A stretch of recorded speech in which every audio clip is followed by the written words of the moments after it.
What's up, good? There we go. Wanted to make sure my voice was working and also check my levels here. As you can see, behold, I've had to rearrange where my microphone boom was.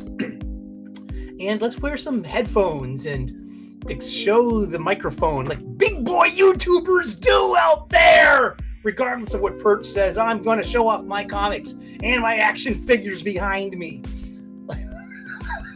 No, I love Perch. Hey, y'all. Good to see everyone out there. How you doing? Lane Kramer's here early. Smash that like button. Hit that subscribe if you could be so kind if you have not yet, especially if you're watching in the replay. We welcome all viewers at all hours. Let me know if the audio is doing okay.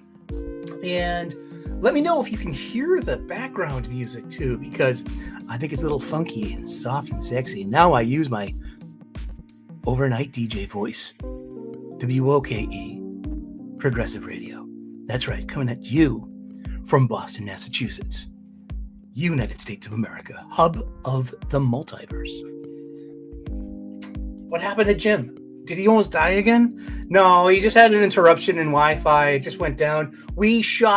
We ended up recording and just the episode was like, fuck it, let's do it. Let's record, roll. You know, we're losing daylight. We got to pay the extras. Oh, the overtime's going to kill me, slow-mo. So, oh, man. And I grew up on those Golan Globus action movies, the canon, you know. Let's see what's going on here. If you get the change, it might be too late for you. But if you can join in the chat tomorrow night, I will be unboxing a Spider-Man black suit symbiote from Spider-Man 2. Or is that Spider-Man 3? Or is it Spider-Man 2 from the Sony Spider-Man 2 video game? Let me know. That sounds cool. You know, if you send out a, you know, if you got the link ready, you know, just like drop it. And I can disseminate that link. I read 30 comic books this week, 30 new comic books this week. We get to play our favorite game, What's in the Bag? I got a couple of dollar issues that were in the dollar comics. And I've got about 8 off the shelf and my pull list. We'll check that out just a little later. We also read literally 23 Marvel books this week. A couple of good ones. Mostly mediocre. And a rather disappointing end to the 8 Deaths of Spider-Man by Joe Kelly and company. Well, we'll get to that. We'll burn that bridge after we cross it. I got a cup of tea. I've got cookies.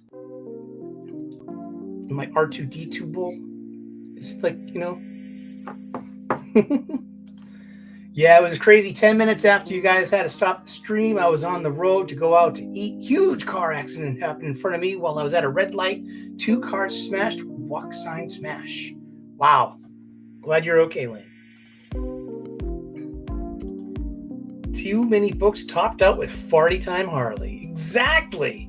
We got something to say about that. We're going to talk about the Harley Quinn Fartacular.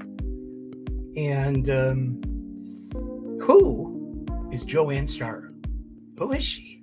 Where did she come from? Why is Starr? How is Starr? Why did she block me on Twitter? Who cares? But let me just set up the screen. Share that screen, motherfucker. Got a nice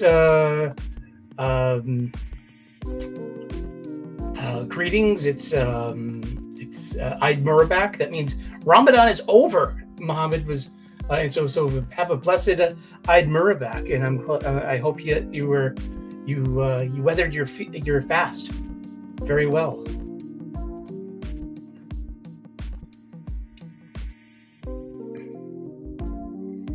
Eight Deaths of Super Fail. It just, it didn't land. It landed, but it landed like they say any landing you can walk away from is a good landing. This is comic books we're talking. We're not talking A-Team style rescue from, getting out of the secret compound.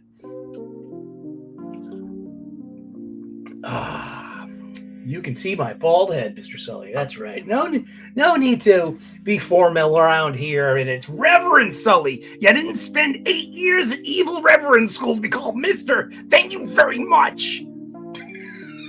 I am the king of rock. There ain't none higher. Sucker MC. Call me sire. Burn my kingdom. You must use fire. Ain't gonna stop rocking till I retire. Run DMC. In the place to be. That's right. You know what? These headphones I kind of don't like, but it looks cool. It's just like yesterday, like I had them on during Wes's Thinking Critical's Saturday show, Comics Aficionados, and they keep in your body heat, and like I completely overheated, and then I got almost a migraine level headache. And here I am. I'm staring into these bright lights. And it's like, oh my God. The last hour was just like, I was like, oh my God, will I make it? Will I make it? I did. I sucked it up. I went through it. It's called resilience. It's called having balls or having eggs if you're a lady, just like, where is AL? Did you send AL her special, hello? You're Pikachu. You got to be better at that. Adam Frey. Hey, it's the Sully Hour. I'm going to listen while I read the Batman Strangest Case Facsimile Edition. Nice. We have a request and our request lines are open, and this one's a long-distance dedication coming to us from Lane Kramer. And he says, so hey, Sully, today could you talk about 2 comics, what you thought from this week, Absolute Martian Manhunter and Wolverine, Ultimate Wolverine, number 3. I am interested to hear you and the chat's take. We'll come across them too when we go down the list of books. I did read Martian Manhunter, so remind me, because I'm Pooh, being a bear of little brains, and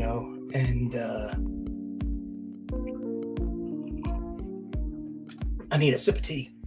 This is my 3rd live stream this week, so I've noticed that by the time I get to 3 o'clock on Sundays for our Super Sully Sunday stream here from our Boston studios, from Boston, Massachusetts, United States of America, North America, planet Earth, which is the 3rd stone from the sun in our solar system, which resides in the outer spiral arm of the Milky Way galaxy, part of our local group of galaxies, which is inside the Virgo cluster of galaxies, which is inside the even larger filament called the Laniakea supercluster of galaxies, which is inside the known universe, which could be inside a grander tapestry in the great mosaic of what we might only be clued into, the unfathomed, unrealized, unmet, unmeasured multiverse of all possibilities. That's right! Indeed. This afternoon I'm doing my 5th YouTube stream. Oh my goodness. What is this? A TMBG song? I might be one of those. I haven't dated in so long, Yule. I could be an alphabet person. So is this is that my alphabet letters? Good to see you, buddy. Good to see Yule Carter. And Adam Ferre says, I'm only reading Ultimate Spider-Man. I gave up on the other Ultimate Universe books. Damn. Lane Kramer says, I loved Martian Manhunter number 1, which got announced going 12 issues. Not 6, like originally. Good for him. I just expect Dennis Pothead to go off the rails like by issue 4.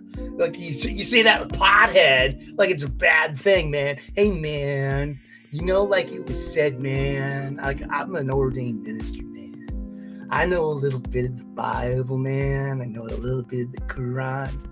I know a little bit of the Torah and the Tanakh. I know a little bit of the Kabbalah. I know a little bit of the Vedas and the Bhagavad Gita. I know a little bit of this, a little bit of that, and I did it with a wiffle ball bat. So I'm on the run. The cop got my gun, and right about now it's time to have some fun. The King Ed Rock, that is my name. I know the flash spot where they got the champagne. Zoinks! I agree. I totally agree. It was yeah. But it's going to be one of those necessary low moments. It's going to be the necessary. We'll get to that. When we get to that, we will. Yeah, this is called Night Driving Mule. It's part of the media assets. It's free, and I thought it would make a nice little compliment. I kind of like it.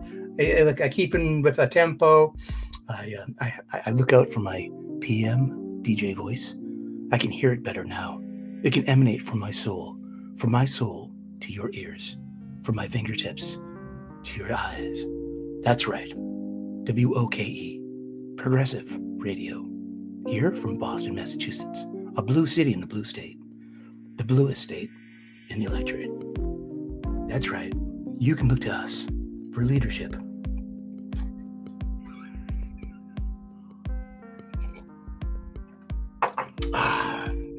Silly. I'm silly. Yeah, let's get to it. What did I read this week? And also, yeah, the Fartacular. I've been using Grok, asking Grok to make me AI thumbnails, and it's pretty fun. I think it's fun. We're going to start with the Fartacular because it's just been ripping up the internet. You know what I mean?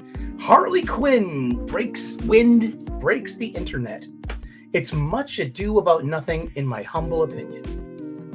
It's weird. It's an 8. I think there are 32 issues of story and art. It's an $8 book, but it's a one-trick pony. Now, if a $4.99 book has 20 pages of story and art, okay, so it's a little extra sized. It also has a publication gimmick. It's a gimmick book. It's coming right out before April Fools. It has scratch and sniff pages, and it's starring the darlings of the DC universe, the power couple of Ivy and Harley, shipping known as Harlivy, right? Harlivy, is that how to pronounce it? I'm not too sure how the kids talk these days. And but one thing that I noticed about it that was pretty interesting was it only had 2 variant covers. And now any given issue of Harley Quinn could have several variant covers. Poison Ivy, kinda, maybe a few. But these are legitimately the cover girls of DC Comics. They are the cheesecake. They are usually put into, shown for their beauty and their ability to sell variant covers. Hey, Dwayne Muth, how's it going? Good to see you. What's going on here? Lane Kramer rabble-rousing, and I love it. Oh, Sully, one thing no one is talking about is Professor X now supposedly never ever gonna be in the X-Men books again. Now only in Marvel Cosmic. Do we give this 3 years at mostly? Probably. I mean, what was Wolverine dead for, like 4 years? 4 legitimate years? Hey! Happy Eid Mubarak to you too, Mohammed. And I hope that you face your fast well, and it's and enjoy. GD New Defenders 140 was great this week. Nice. What does that mean? Is that like? Is that a Marvel book? I have no idea. But yeah, so the Fartacular, yeah, it only has 2 variant covers. Yeah, and I fucking hate this. I'm sweating my ears off. Get over here. Hold on a second. Fucking A, man. I almost gave myself a panic attack yesterday. Oh man, that's better. I can feel that now. Oh, alrighty. Maybe I'll take off my hat for a little bit and fucking. Yeah, it's a little hot in here. Or is it these fucking headphones that are just keeping in all my fucking body heat? Alrighty. So who is Joanne Starr? Who is this maven of comic books? Who is this firebrand? Well, I got her blocked because she blocked me. I have, like, let's see, let's view her posts. And remember, there we are. Joanne Starr has blocked you. And she says, just for the record, it's not a fetish book. It's an April Fool's Day comedy one-shot. And who can reply? Accounts that Joanne Starr follows or mentioned can reply. So she closed her own things. Plus I'm blocked, so and here's some it's got 40 pages, 40 pages, yeah. Who run Fart Town? Yeah.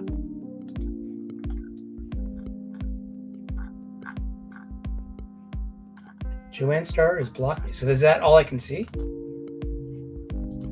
I can only see the first two. Oh, I can view posts. Like, I really want to see her shit, but yeah, she blocked me. And it was probably after an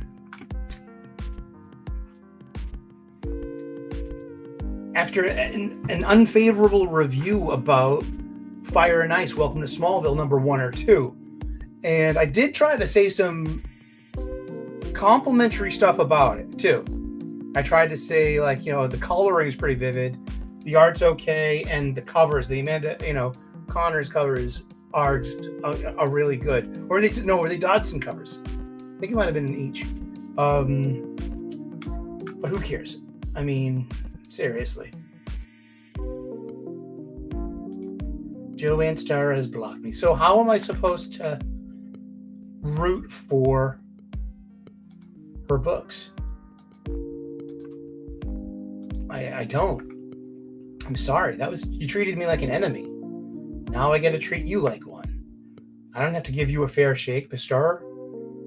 I mean, I just think it's actually dirty pool and kind of a little sus, as we like to call each other sometimes, in the comics aficionados back room. Because,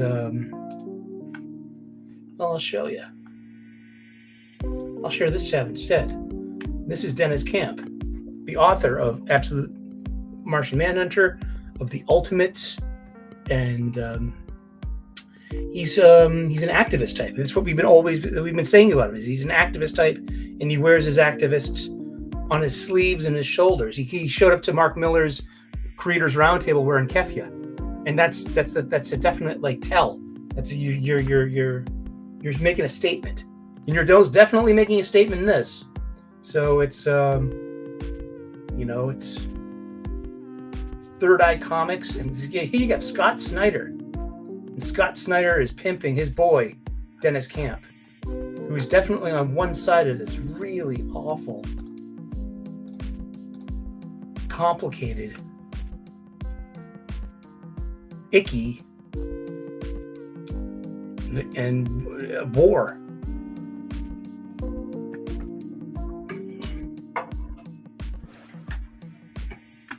I don't have a stake in this, so I don't talk about it. I've actually mentioned it a few times. I learned the hard way, 25 years ago, on the message boards of these NPR shows, On Point and The Connection, with Christopher Lydon, which was a pretty good magazine show. And it's not worth it. If you don't have any skin in the game, it's just, you're going to be called some nasty labels from either side for seeming to, there's no way to have a, it's, as I learned in the Hitchhiker's Guide to the Galaxy, that's an SEP field. That's somebody else's problem.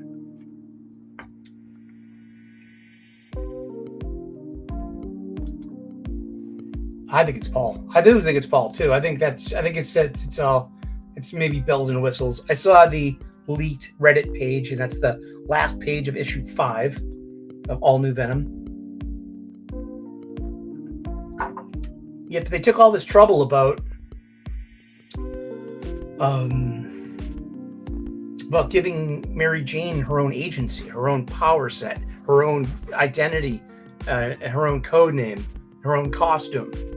So, so you're gonna take that all apart? Just no. I think that, I think there was a tell in issue 1 when they referred to it's a jackpot in the the characters all have an introduction panel, and I thought it's a jackpot sidekick.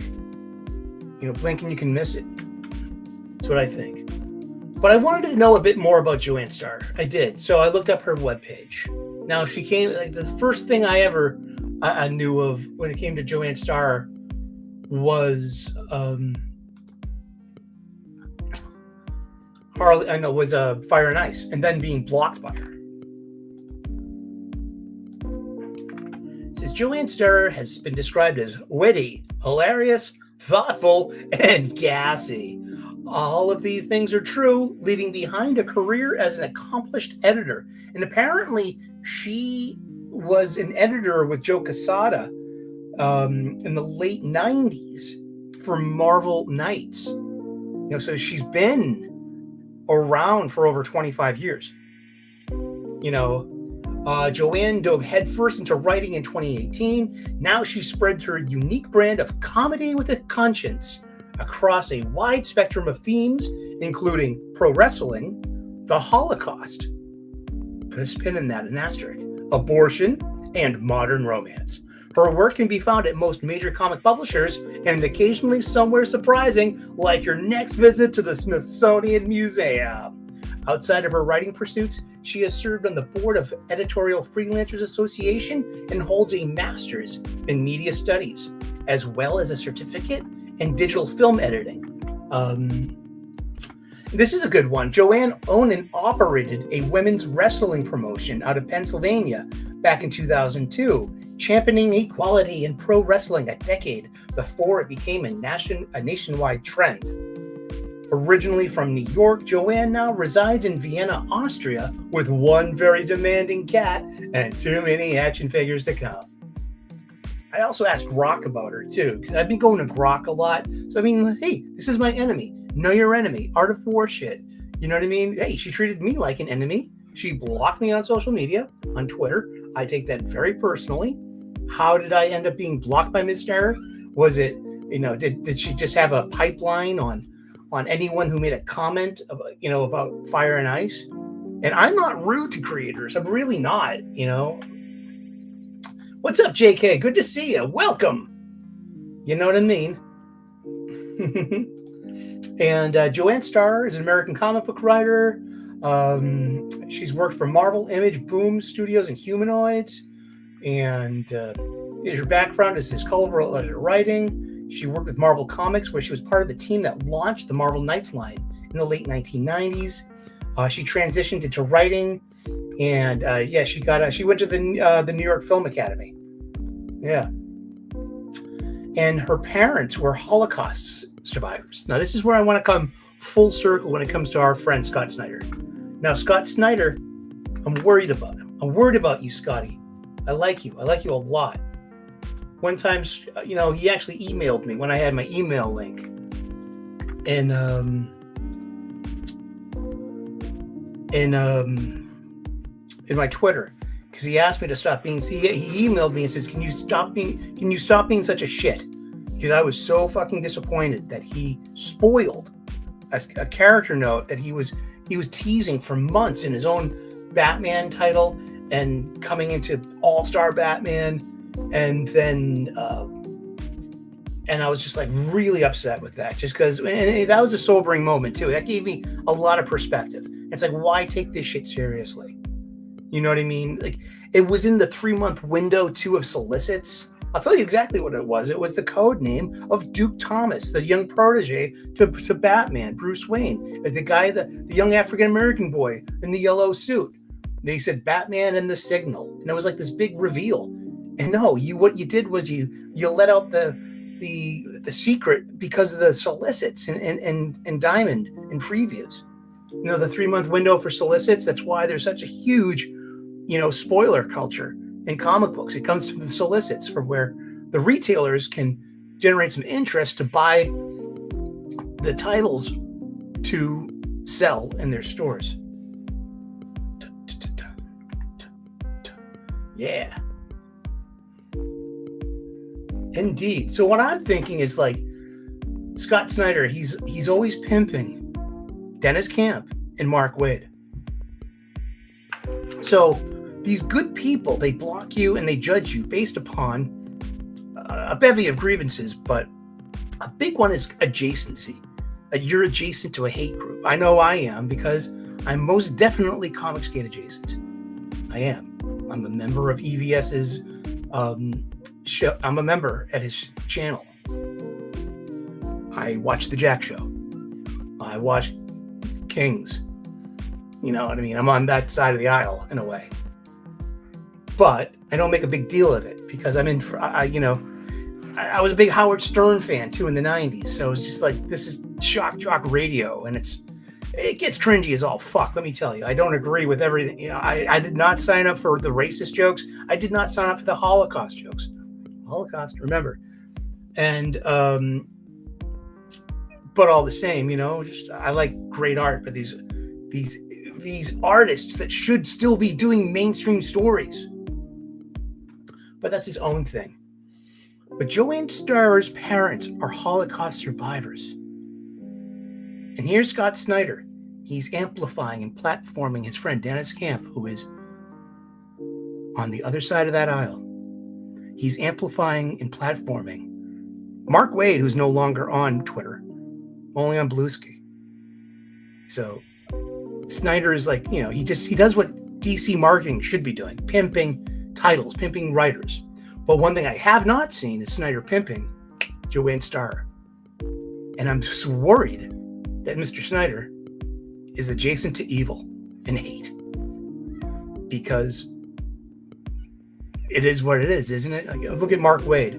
Didn't he say something about like, too bad the sniper missed? I got a screenshot of that somewhere. I don't want to bring it up. But that's who that person is. He's been a hateful individual. He's caustic. He's problematic. He's mean. And that's who you're pimping. And Dennis Camp, wow. Definitely and it's interesting too, because apparently he's married to a Jewish woman. So, I hope that ends well for them. I hope they stay together. I hope they can, I hope there's a peaceful ending for everyone involved. Seriously. But yeah, who is Joanne Starr? She's my enemy. Because I didn't totally blow sunshine about her funny book. That I deserve to be silenced, to be blocked. I had no negative interaction with her. Seriously, the only creator that I ever had a negative interaction with, like on that level, besides Scott Snyder, who did not block me, it was Tom King, and it was after Heroes in Crisis. And I gave that guy a rash. Ooh, and he had it coming from this guy. And that's about it, yeah. What did I read this week? I read a shitty book. Oh, God, it was so bad. It was called Your Friendly Neighborhood Spider-Man, issue 4, written by Christos Gage. Terrible art. It's a prequel to the new animated TV show where it's in its own multiverse. Yes, these multiverses give us diversities that we've never seen before. Yay! All right. I read X-Men Hunt Omega #1, which is the coda to the X-Men Hunt crossover at the X-Men. See, the X-Men actually, they're known for doing that. They've been doing that for over 30 years. Internal crossovers. Batman's really good at that too, because X-Men and Batman have a whole shelf full of family titles, like X-Men, Uncanny X-Men. There's Excruciating X-Men. I'm sorry. Exceptional X-Men. I'm sorry. That's the real name. X-Force, X-Factor, Phoenix, Psylocke, Wolverine. What am I missing? I'm probably missing a bunch of them. And it goes on and on. So what happened was, after the fall of Krakoa, Charles is imprisoned because of his role in, wholesale death, destruction, mayhem, and all this stuff. And he's been pretty cool with being like sequestered like that. He feels like he earned it. But he finds out his daughter's in trouble. The Empress of the Shi'ar Empire. So he breaks himself out. And now this is all about... There was one remaining Krakoan egg. And inside this egg was a mystery character. And they propelled the story for a couple of issues. And then the end, it being Lilandra, Empress of the Shi'ar Empire, Charles's wife. So he brought back his beloved. And by the end of it, Lilandra has removed some tumor in Charles's head, therefore reverting him back into a better state. The one thing I can say about X-Men Hunt Omega #1 is that it leaves Charles the way we found, he's pre-Krakoan Charles again. He's Professor Xavier. And he decides to leave Earth for good with Lilandra. This is dovetailing into Jonathan Hickman's upcoming event comic called Imperial, which is going to deal with Charles and Lilandra returning to the great space out there. Maybe the restoration of Lilandra as Empress of the Shi'ar Empire. I don't know anything about it. So Lan, I hope I didn't upset you with my, seriously, I take that shit very seriously. I don't get political on this show. The closest thing you'll be seeing at any kind of political bent usually is on Friday mornings for my gratitude list show. I call it Apolitically Incorrect, and it's part of the Live and Learn series. And how I lived and learned. I used to have a huge political acumen. I used to listen to NPR every day.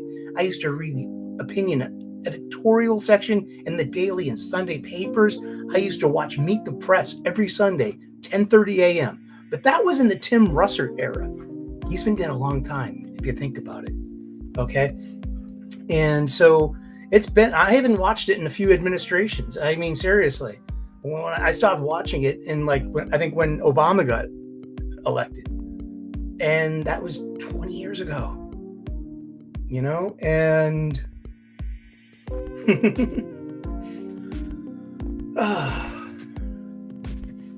how's the music? Is it too loud? Is it like, let me know. I don't want it to be a distraction. I listen to the replay to try to, sometimes I watch the replays to see, hey, how's the background look? How's the levels on the mic, especially now that I've moved it. But I wanted to hear, what did the music sound like? I can definitely hear it louder in my headphone than I could hear it on the show itself. So yeah, Joanne Starr. I'm her enemy. She blocked me on Twitter. And I wish I could give you a better kind of review of this comic book, the Fartacular. I think it's much ado about nothing, though. I think it's totally blown out of proportion. I mean, to say it was a fetish book is I think that's just leaning towards the outrage side of the aisle. What I will say is, when I'm using I said this on Wes's yesterday, that I'm using this lens because I want to be fair. Okay, am I a comic book reviewer? Maybe. I'm a reader, and I know what I like. And I'm continually learning about this medium and about publication and about the comics history. So, as a funny book goes, it wasn't all that bad. You know what it was? It was better than Amazing Spider-Man 70. I will tell you that. It was better than Doom Academy 2. I'll tell you that. It was better than that Doom Force. What was it called? It was like the Tiger Force. It's called Doom's Division #1, and that which is going to be a title that you can't criticize that. I did criticize, what's up with Danny Rand, and I ended up getting blocked on Twitter like 2 AAPI. I ended up on an AAPI watch list because I'm like, what's up with Danny Rand not being Iron Fist anymore? Alyssa Yu Wong and Greg Upack, both fucking blocked me on Twitter. Same thing, no negative interactions. You just said the wrong thing. You're a dirty thinker. You're an enemy. So yeah, Joanne Sterrer, you're my enemy, right? And but it's really not. It's more of like every page has a fart pun. Here's my lens on it. I was trying to think that would 10-year-old Sully get a nosebleed from laughing so hard about fart jokes?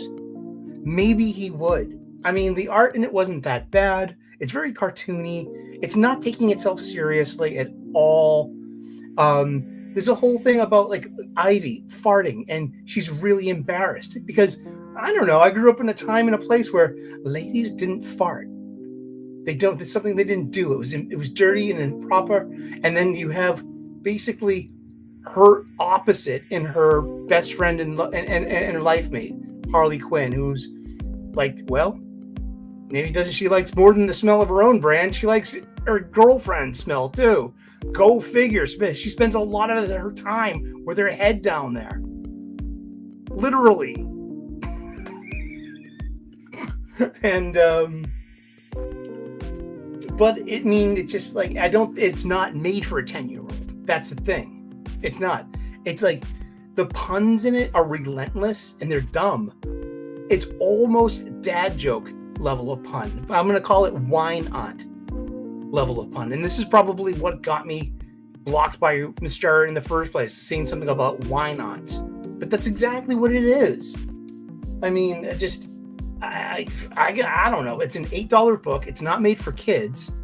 I mean, I got no problem, with like, with gay people and having relationships in books. I mean, what's next? It's going to be Apollo and the Midnighters, Jockstrapular with that scratch and sniff page. What the fuck? Now that would be a fetish magazine.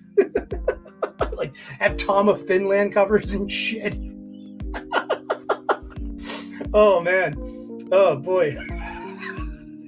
If that went over your head, then good. I mean, you have to have some kind of knowledge of comics erotica to get that. But it is an $8 fart book. It really is, and it's meant to be April Fool's-y. It's meant to be fun. And you know what? I'm not going to take away from that just because Miss Starr I'm her enemy. I'm not going to take away from that. And she also has an upcoming Fire and Ice sequel book. And it's a little kind of like weird because it's like, what are you waiting for? It's been so long since Absolute Power that who's really remembering that the power switch things? People's powers got messed up when they got returned. And so Fire and Ice, their powers are switched. So it's like Freaky Friday meets a wine aunt, author, you know what I mean? And girls totally outrageous, you know what I mean? And like, why is this like fucking, sacrosanct to say? How, this makes me an enemy? Just to talk like this about it? I mean, you're in the publication industry. You're an editor. You're a writer. You're in the periodical publication and trade paperback bits. I mean, you're in comics.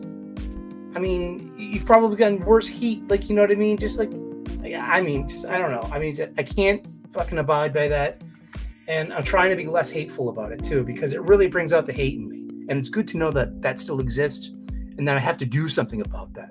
So, Mr. I appreciate you treating me like your enemy, because it forces me to realize not my inculcated isms, phobics, and problematics. It forces me to realize that I can be easily provoked over something pride related, over something I have an attachment to, and something that I interpret as disrespect. And geez, and I was never disrespectful to you or your book. Calling you a wine aunt is not disrespectful. Grow the fuck up. And this is coming from your enemy. All right, let's get to some reviews. Yeah, more reviews, please. So X-Manhunt, yeah, just it helps fix Professor Xavier. We got Wolverine Revenge number 5 of 5, which is a Jonathan Hickman book with great art by Greg Capullo. It lands a story that had problems. I did not enjoy issues 1 through 4. And I got respect for Greg Capullo's art form, but this 5th issue lands the story. It's tight. It's a good way to wrap it up. It's set in its own kind of future. It's like, I call it Old Man Logan 2.0, because you have an old man Logan dealing with an external and an internal, an A and B story regarding revenge. He's got Victor Creed Sabretooth that he keeps and visits on every birthday of his, so he can keep him depowered with Forge's, ray, and hurt him, getting revenge on him after all the mean shit Victor's done to Logan over all those years. But the B side of that is you have Nikolai. Who's Nikolai? Well, he is the son of Colossus, Peter Rasputin. Nikolai Rasputinvich wields the soul sword that his aunt did and can armor up like his father. And so and in this world, Wolverine kills Colossus for some, I don't even know why.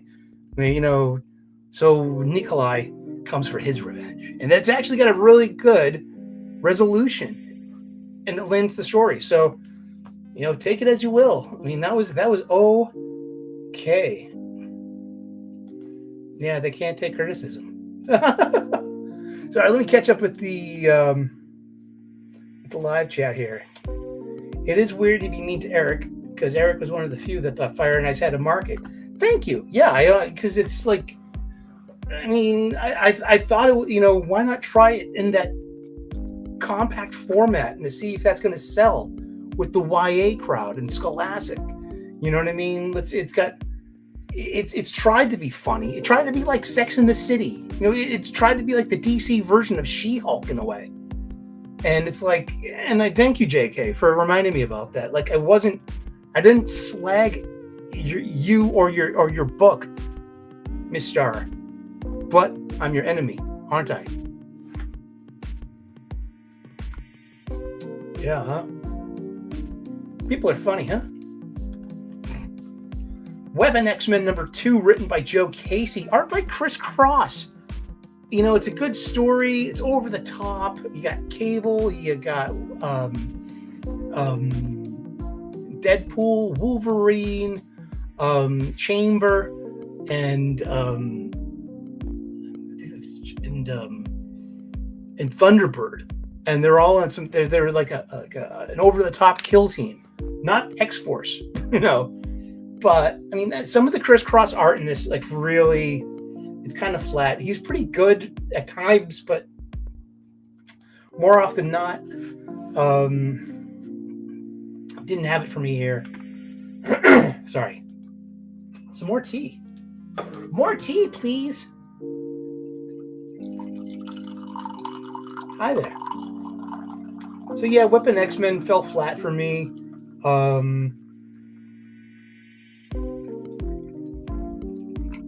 Uncanny X-Men number 12 by Gail Simone. She's got a new artist on this, and it's basically a standalone Gambit story, and I'm all for that. A lot of people have been putting Gail down for her use of Rogue's voice in this, and I get that. But what I really found was interesting, that she writes a pretty good Gambit. She writes Remy LeBeau really well. I love Gambit. It's a good character. Gambit didn't come around until I was, almost 20. So it was just like, I had a completely Gambit-free upbringing. No Gambit, no Jubilee. Actually, no, I wasn't. That was 1990. Stand by. No, I was in high school.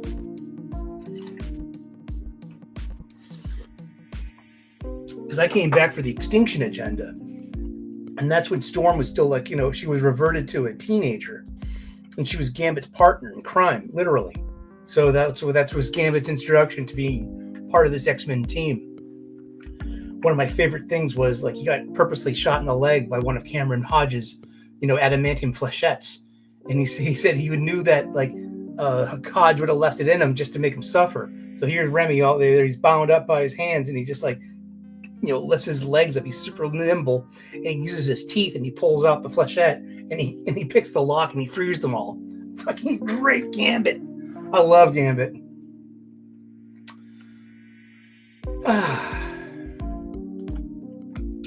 Yeah, exactly. And he was in the cartoon, which was by 1993 or 94 when X-Men the Animated Series came out. And every time I see Gambit in Ultimate Uncanny X-Men, it's like a good Gambit for me sounds like the cartoon. Yet Ultimate Wolverine number 3, written by Chris Condon, art by Cappuccio, art is Simon Sinek. The art is okay, but then it gets pretty thready and sketchy. No pun, sketchy over sketches. Wah, wah, wah, wah. But we're introduced to Ultimate Gambit and Ultimate Kitty Pryde, Alessandro Cappuccio. So lo siento, Alessandro, y no molti bene, no, para mí, no. And just another miss in the Ultimates. Ultimates are mostly misses for me. Hey, good to see you, AL. I'm assembling IKEA furniture at my newly renovated apartment. Huzzah! May the power of Pikachu compel you. Have a good stream and hit that like button. Thank you. Kelly Ditz Martin blocked me after I congratulated her for killing a Bat Family title in 10 issues. LOL. Well, I mean, just like this, they're hothouse flowers. They're very sensitive people. They really can't take anything that's not sunshine. You mean like as soon as you say something, not sunshiny, you were bad. You're a bad person. Is this gonna get me in trouble? Now let's see the slow decline. Don't worry, I got of my cognitive abilities as the gummies take hold. As we further on down that road, that's right. It was somewhere around Barstow when the drugs began to take hold. I remember saying something like, "I feel lightheaded. Maybe you should drive." And then suddenly, the whole sky was filled with what appeared to be huge bats, all swooping and diving around the car, which was going about 100 miles an hour with the top down to Las Vegas. That's Hunter S. Dr. Hunter S. Thompson from Fear and Loathing in Las Vegas. Joe and Star, I'm not your enemy. I might be your frenemy. I don't. Who cares? I mean, geez, I can't buy your books. Am I even? I must be. I want to see Kelly. Let me see Kelly Fitzmartin. Oops. That's it. That doesn't. Is it Megan Fitzmartin? Comics? Is it Megan Fitzmartin?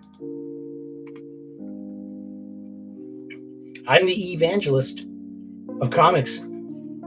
Evil villainy, so stay out of that cantina. I'm ready for anything. Kelly Thompson. Kelly Jones.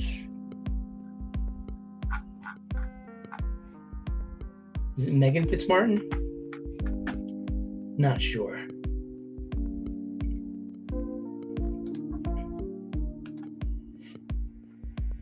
Well, I hope you're having a good day.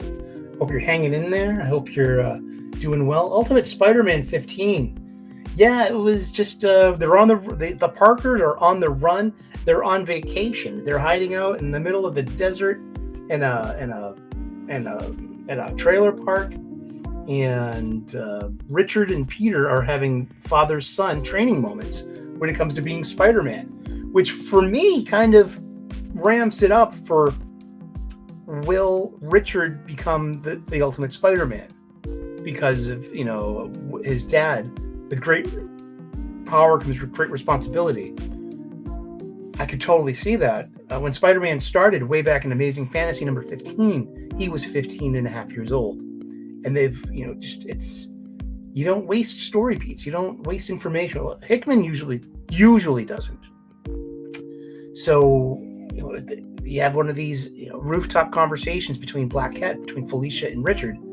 Richard says, I'm 15 and a half. And Felicia's like, I'm 16. So they're old enough to be like, in a high school romancy,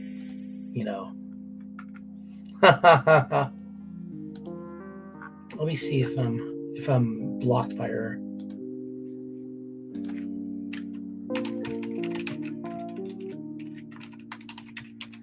Oh, and I misspelled her name. Comics, Megan Fitzmartin Comics. No, she's not on the Twitters, I believe. Oh, Will Write for Pie. Reed Richards' #1 fan. I am not blocked by her.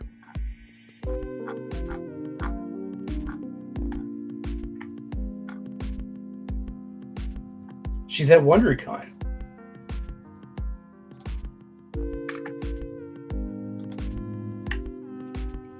I'll give her a follow. I noticed that, you have a greater chance of not being blocked by them if you follow them. And plus, goes, adjacency. Like, hey, I'm adjacent to Ethan, but also I follow you. Come on. Like, I like all kinds of art and comics. Oh, well, that makes me a bad person? Because I follow Ethan? You want to think that. I'm not going to allow you to think that. That's not right. Oh, no. No, thank you.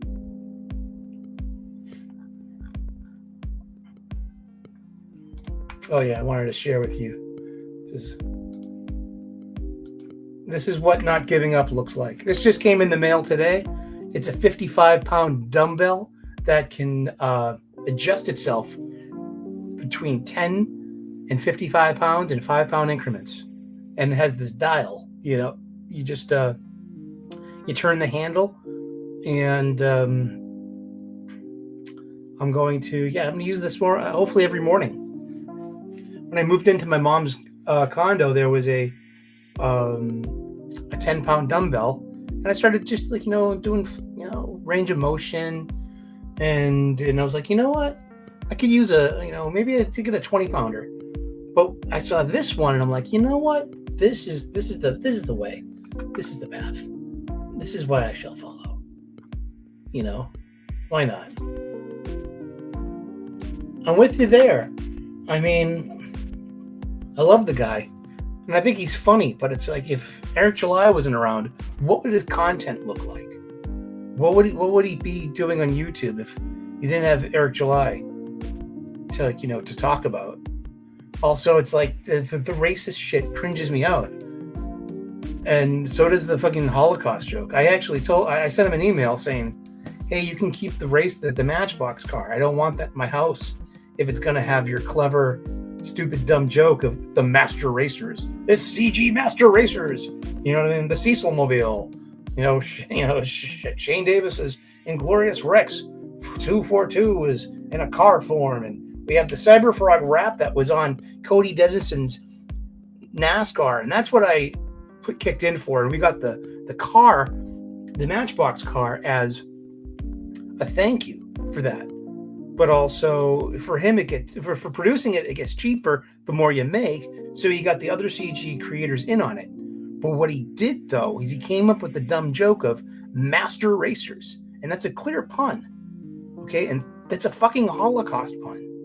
I've read The Rise and Fall of the Third Reich by William Shirer 4 times in my adult life, 3 in the past 20 years, twice in the past decade, actually twice in the past 5 years, and once last year.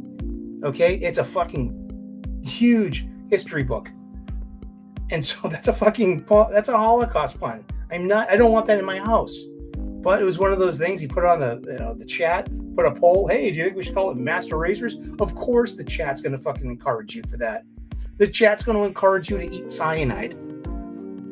You know what I mean? Like, oh, wow, you really got blue after that. Oh, waka waka. Seriously, yeah. So I'm with you there. I mean, but, you know, just... I know, geez. I still haven't read any of those Rippaverse books. I don't think I'm going to, even if given the opportunity. I wouldn't want to have an opinion, especially if it's negative or critical, because, you know, like I said, a lot of the problem is the live chat, the followers. They're very vehement and very confrontational, and it gets really outragey and insulty and angry. And that's not why I come to these spaces. It's not, I mean, my downtime is something that is important to me. It's something that I want to, like, you know, I want to be entertained. I want to escape. I want to relax and enjoy. I do. But yeah. So yeah, that was that dumbbell. Exactly. I mean, geez, it's like, it's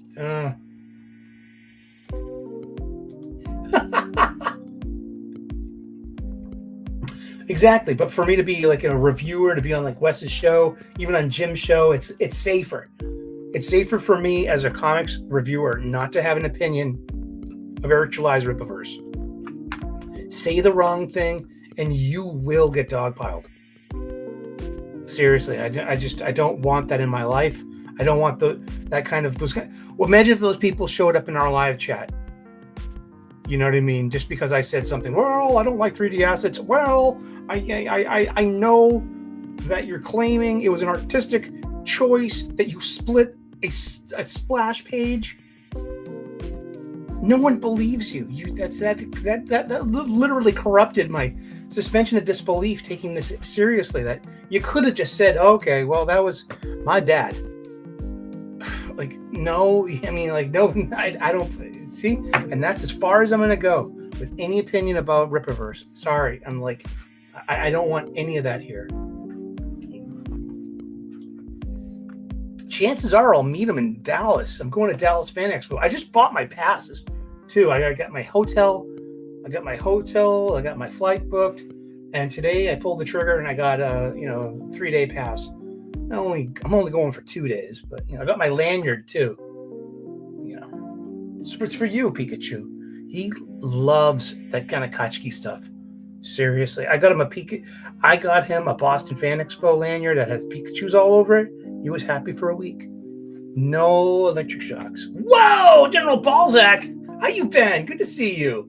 Only got a few minutes before my political show, but I wanted to pop in for support to the Sultan of Soup. Thank you so very much. Smash that like button. That's right. Show them out there. I don't care about dog piles. People are welcome to disagree with me. Probably isn't going to change my opinion. Yeah, but I mean, like, just I don't want any part. They'll haunt you like a house, and like I follow a lot of CGers and EVS fans, we're kind of like, I've known them for years, and we make jokes and movie quotes and stuff, and it's like, but they're just so vicious to each other, the fans, and then it's just, oh gosh, it's just it's better not to have an opinion. It really is. Where were we? We were discussing Funnybooks.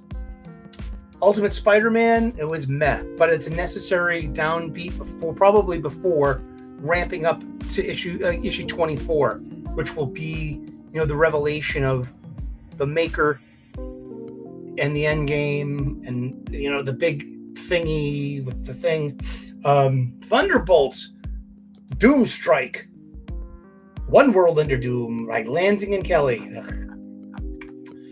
Not a good book.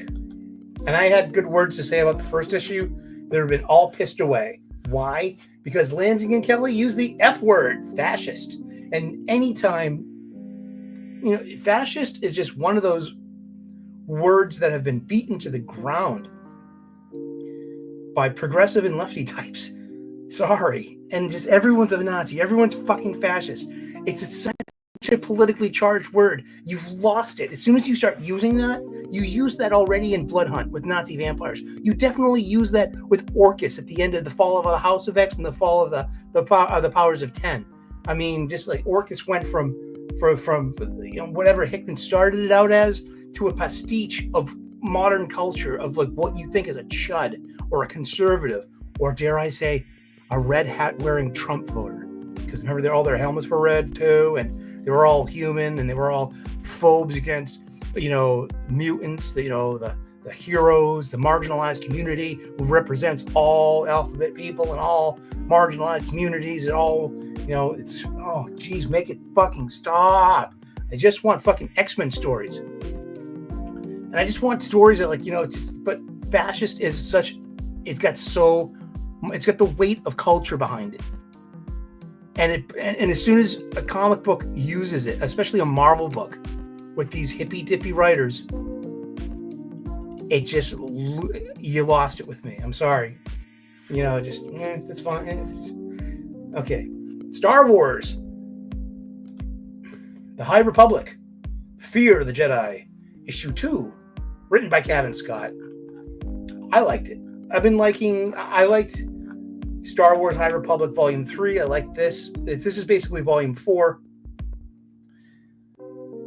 It's settled down. The High Republic has settled down into just telling Star Wars stories.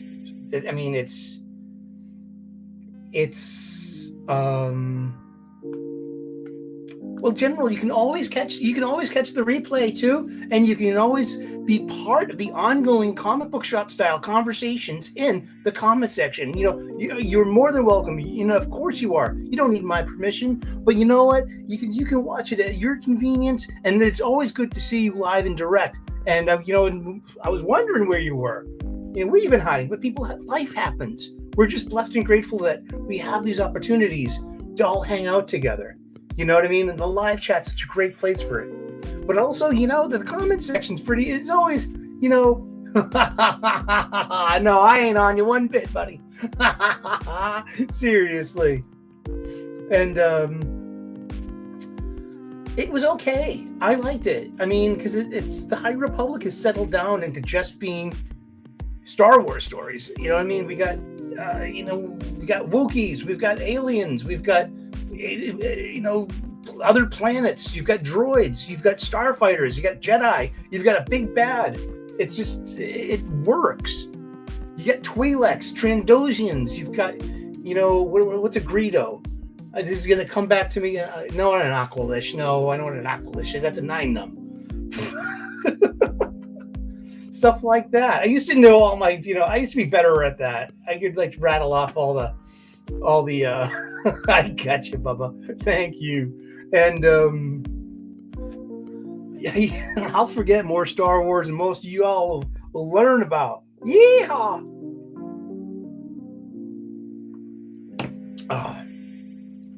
But that's the point. High Republic got better. It did. It has been in the hands of more competent writers like Kevin Scott, like Charles Soule,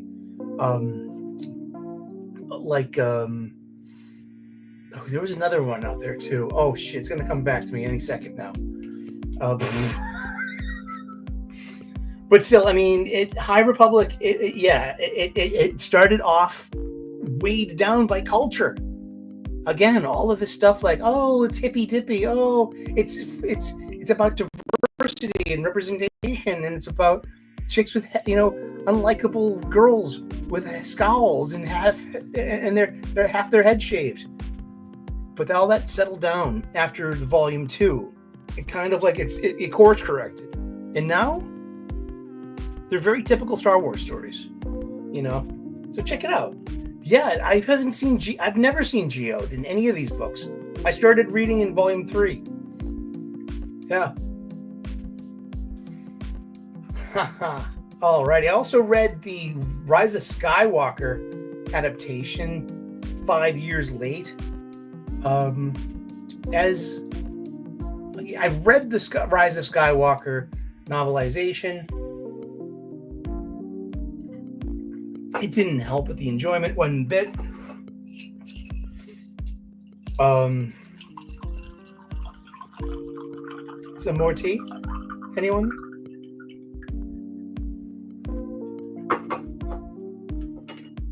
It's that time of day. I already had my supper. I had steak fajitas. I get some sugar.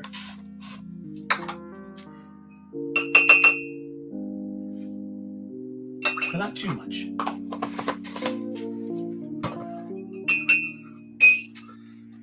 Half and half. I like whole milk, but half and half's a bit more universal when it comes to being an ingredient in soups and omelets.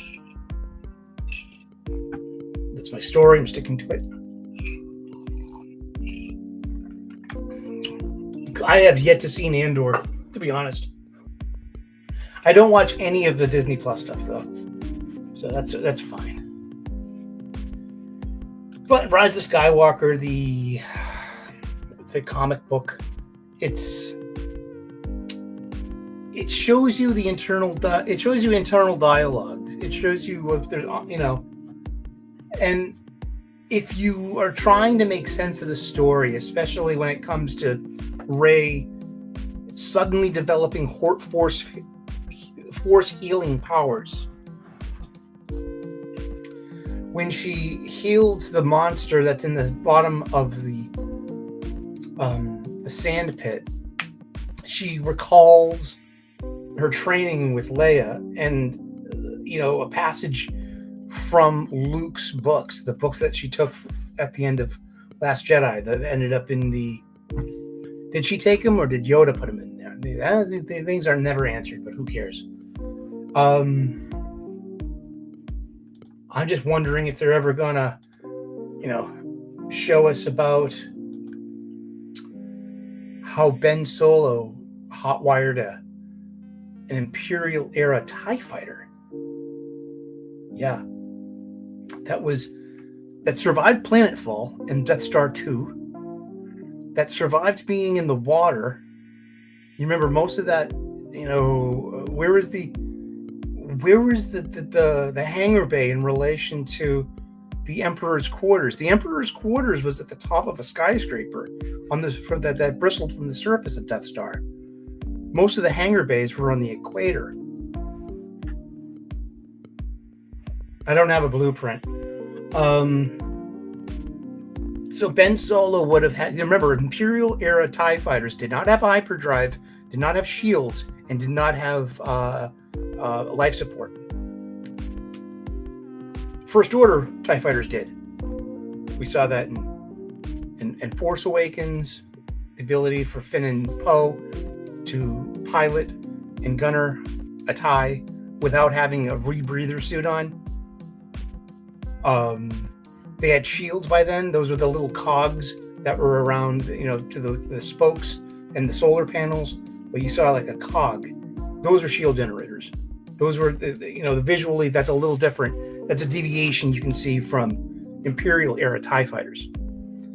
And hyperdrive.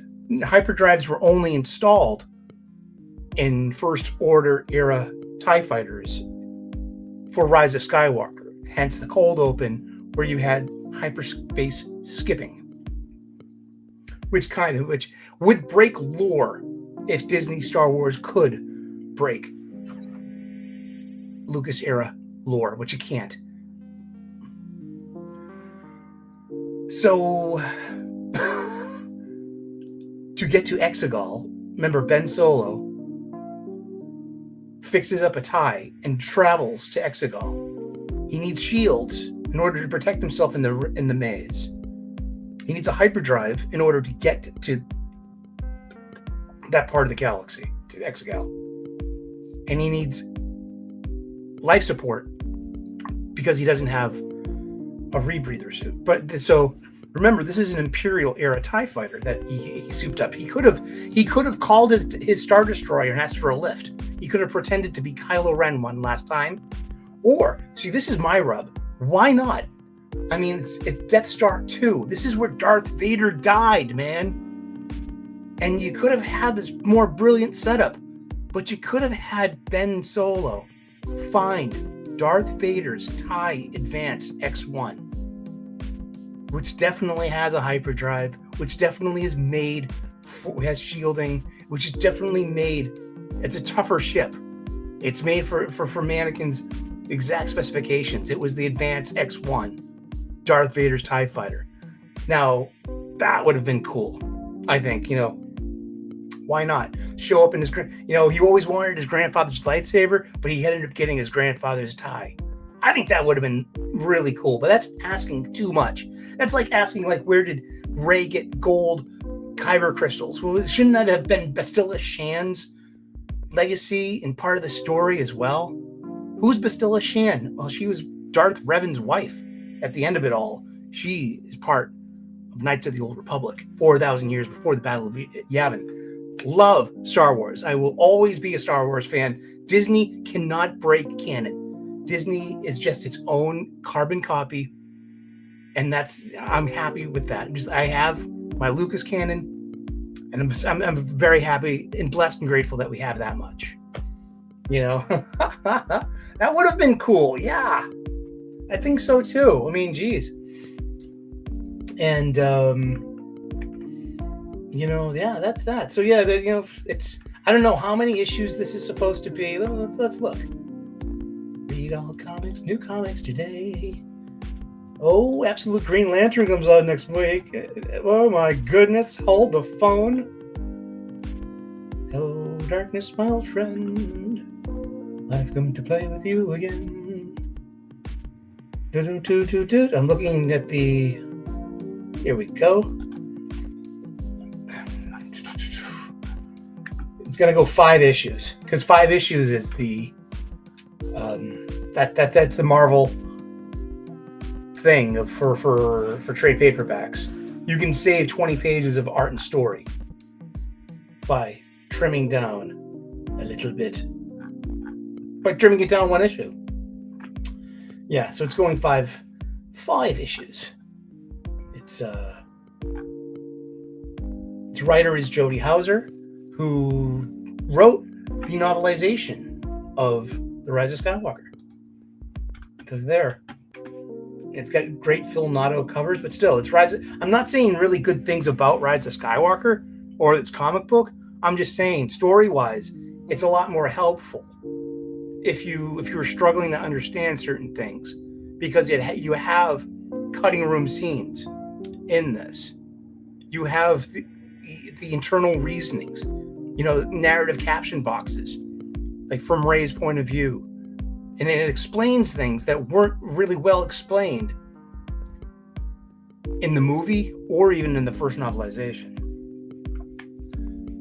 Like did you know that I didn't? The formal title of the new empire of Palpatine from Exegol was the Final Order. You had the First Order and the Final Order, with the red stormtroopers and all the superstar destroyers, each with their Death Star cannon, who couldn't point up. this wow. Ah, boy, how stupid. Dun dun dun cha cha. We got Rogue Savage Land #3, fun book, written by Tim Seeley, great art, wonderful cover art by Kari Andrews. Red Hulk #2, written by Ben Piercy. This was covered by me and Jim. If you want to know where the show went, Jim and I, we recorded about a 40-minute episode, and then it's going to go up on his show, on his channel, a little later. His internet was coming in and out, so if you tuned in to me and Jim this morning, our live show got cut short because of some internet problems, some connectability problems. So we just decided to, shoot an episode, record it, and he's going to put it up a little later. So look for that, and I will put out a community post about that when I get the link too. But Red Hulk, we talked about in depth today. I gave it a solid. Did I give it an 8, or did I give a 7.5? I think I gave it an 8 because it's fun, and the art is good, and it's a good story. It ratchets it up, slowly builds tension. You got some real pathos. You got a tally. You know what I mean? We lose a couple of people, and it's really interesting. Pooluminati. It's Deadpool, and it's a multiverse room of Deadpools, and they're all teaming up, and they're all after each other either. But it's issue 1, and it's pretty fun, and the art in it is pretty keen. Todd Knock does the art, and Rachel Rosenberg is the color artist, and it's written by Zach Gorman. And it's just I had so much fun with this. This took me by surprise. Pooluminati, as opposed to the Illuminati, of Marvel. You had Laura Kinney Wolverine #4, written by Erica Schultz. This was not a good comic book, in my humble opinion. I thought that issue 1 of Laura Kinney Wolverine started off pretty good. This one's a team up with Bucky Barnes. It's more of kind of like, people from blue cities going into red towns of, middle America, and you're treating just the other half of America like they're stupid. Yeah. Infinity Watch #3, whatever. Hulk #23, stick a pin in that. Godzilla versus Fantastic Four #1. This was written by Ryan North with great art by John Romita Jr., inked by Scott Hanna. It was really fun. Jim and I also talked about that at length. You can look. I'll refer you to his show for our advanced our advanced review of that.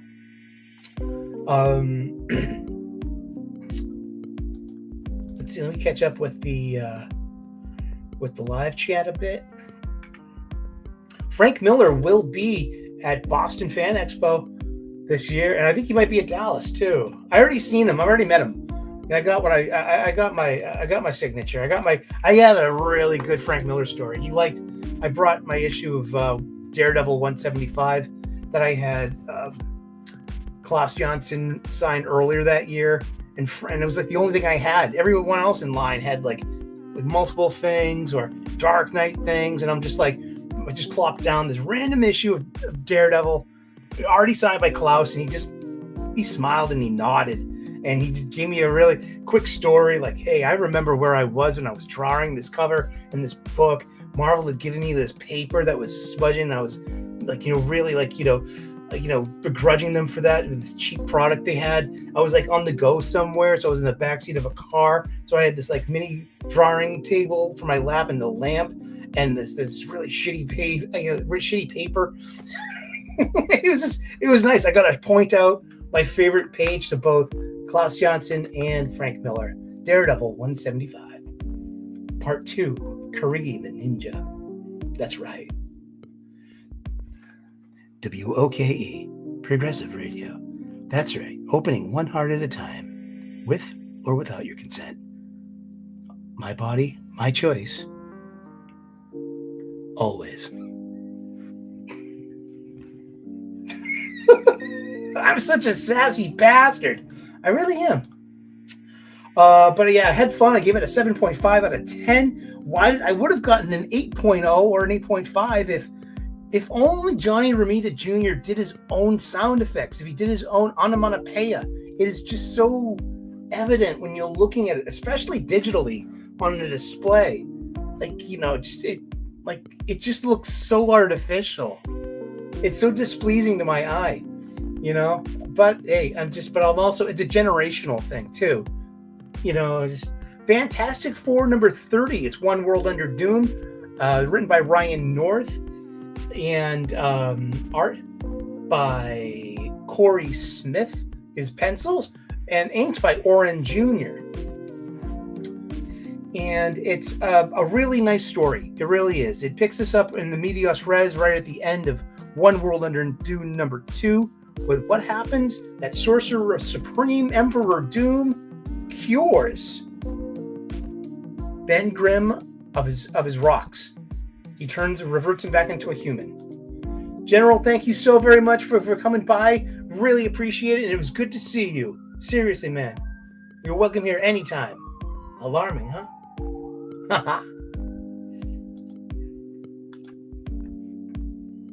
Oh, yeah. Let's see. Where am I? You're in the jungle, baby. You're going to fry. So Victor cures Ben of his rocks, and so now he's like not powered anymore. He's feeling like, it's called Rock Bottom. Benjamin Grimm in Rock Bottom. That's the name of the tale. But he's got the love of Alicia, and he comes up with this convoluted way to stay happy because he's really not happy. And he gets hurt, and he might have been a little victimized too. And trying to stop a robbery. And it's Marvel Manhattan. Someone tries to roll him and Alicia, and he just stands up for himself and gets hurt. And it's a Fantastic Four story involving Fantastic Four characters, and gives Ben a lot of pathos. And usually the most strongest member of the team has to rely on the people that he's strong for. And it's Ryan North spins a really good tale. It's really good. We've got Deadpool Wolverine, Slash 'Em Up, written by Christos Gage. There are too many Deadpool Wolverine books, and this just went in one eye and out the other. And I could be opening it up for the first time and just forgot about it. Doom's Division #1. It's the AAPI super team. It's Luna Snow, that you might know better from Marvel Rivals, but you have Tiger Division and a few more AAPI heroes. So it's Dune's Asian team. And as I like to say, this is a title that's impervious to criticism because of the attitudes of like Joanne Starr and all the oversensitive creators like Greg Pak, Alyssa Wong. I mean, there is no room for criticism. There is room for criticism, but I mean the consequences of saying benign, non-harmful, not toxic things, the baby is being thrown out with bathwater. How am I supposed to I will fairly judge anything you read and produce, but I will never, ever, ever buy you. I will never buy any of your stuff or support you. I am your enemy. You have treated me. I am your enemy. Oh, you give it too much thought. I don't even think about you. That's why I did it. No, this is how you treat enemies. Seriously, I don't care. I mean, you put people on a list and you eliminated them. You fucking Nazi. You are the Nazi. You are the fascist. Sorry, that gets into my craw. But I was telling you, like, hey, at least it exposes hurt feelings. Where are those hurt feelings? Why do they come about from this? Was I rejected? Does this bring up rejection qualities that I have? So I obviously need to grow up a bit more. I need to let go of such fucking attachments. I shouldn't care. But I do. And see, but it's a genuine and authentic reaction. I don't think it's fair. I don't think it helps comic book shops sell comic books. It does the opposite. Wow, we had a lot of fucking Marvel books this week. Doom's Division, so it wasn't bad, but I just I'm not going to Rippaverse. You know what I mean? You are bulletproof and Teflon to criticism from this individual. I don't want any trouble with you. I don't want to hear it. I mean, that's it. I mean, I'm sorry. I mean, just you can stick. I have a friend who's huge into Rippaverse, and he was going to let me borrow some of his books, but it didn't happen. And I think that's a sign. I don't want to. And I thought about it. I've mulled it over. I don't want to read any Rippaverse stuff. I don't. And I'm not going to review Doom's Division #1. I'm just going to say I read it. It happened. It was written by someone. It was drawn by someone. Characters happened. Conflict, resolution, unification of team, and cliffhanger leading to the next issue. Doom Academy #2. This is a book where nothing happens. It's Doom Academy. It's Strange Academy, but in Latveria. And I'm serious. There are 6 young preteen heroes: Zoe, Doyle, Shaylee, Scoop, Greta, and Zelma. Strange Academy kids have started their first semester at Doom Academy. And it's an adjustment. Green uniforms, Zoe's rude roommate Marta, and an abundance of creepy Doom portraits. Despite that, the future seemed to look promising until Zoe got sucked into a magic book of Latverdian and fairy tales. Mackenzie Cadenhead with great art by Pascal Ferry, but still, it's like there's nothing happens in this book. It's a book where nothing happens. This is a safe space. There are no stakes in this. There's just no risks in it. Now, it's a good thing that we're not discriminately killing young Avengers like in that fucking. There was a story recently. It was like Avengers Academy meets that Hunger Games, more like the Asian, the Korean movie that was like the Hunger Games. Do you know what I'm talking about? No, he's not. He might do a cover here and there, but he's not doing it. It's I'll tell you. Mackenzie Cadenhead, she's the writer, and Pascal Ferry is inked by Joao MP Lemos. And he's also one of the color artists too. I mean, I think something happens on the last page, but that's just like, oh, geez. Daredevil number 19, written by Solomon Ahmed, drawn by Aaron Cooter. And it's issue 19, and it's part 19 of Introductory Rights. The conclusion. It took 19 issues for Solomon Ahmed to bring this really mediocre story of how Hell's Kitchen got his devil back. Hey, Improvi, how you doing? Good to see you. I've bought and read 3 Rippaverse books. You aren't missing much. Well, it's just like, I think there's like, it's just, there's too much weight attached to it. There's just like, I mean, and it's got nothing to do with the beef. Like, it has got nothing to do with me being an Ethan fan. And I watch more than my fucking lion's share of Trashcast, to the point where it's like, God, I love you, Ethan, but what would your show be without, if you didn't have Eric July to shit on? Like, would you be shitting on someone else? I mean, is this how I really unwind? Do I have to watch this, this constant cycle of fucking just like counting other people's money and bitching about them? I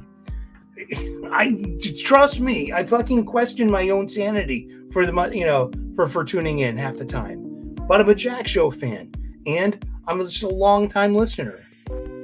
And I don't know, I can always walk away for a little while and not even mention it, And Dwayne says it's not storytelling, it's goddamn drama bombs. And he's right.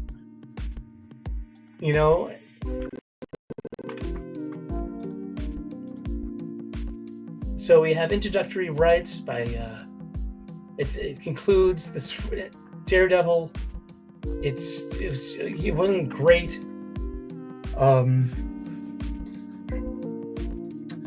If you want to see Bullseye get his just desserts, I mean, that's one part of it that was a plus.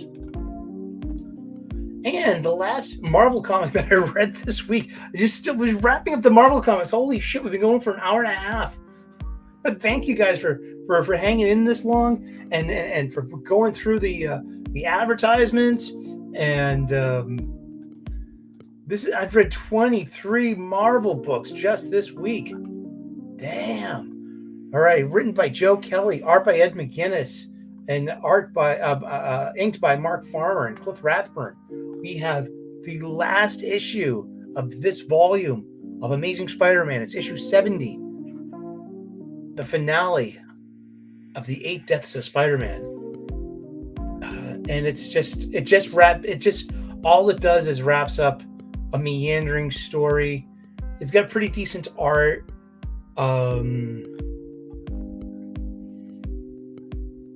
Because it's Ed McGuinness and he's inked by Mark Farmer. You know what I mean?